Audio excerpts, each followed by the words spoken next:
टाक बाबा ती बी काय साखर आहे का बाबा हो त्याच्यापेक्षा दुप्पट टाकली होती ना बदर पिरत्या तुला पाणी तिखट लागले तिला देऊ नको काय त्या पोरीनं मागितली हाय बाई संपल्या मुलालाच मागून आले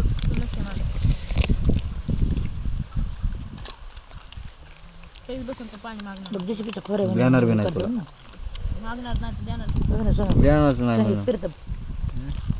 त्या काका म्हणते बस बस जेसीबीच्या खोऱ्यावरून बघ कशी वरती चटणी बघा ना काय बोल का खाऊ दे करत तू का म्हणून नाव ठेवलं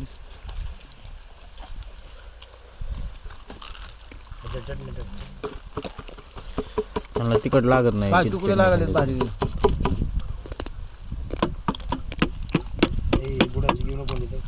चटणी संपली हो. टाक चटणी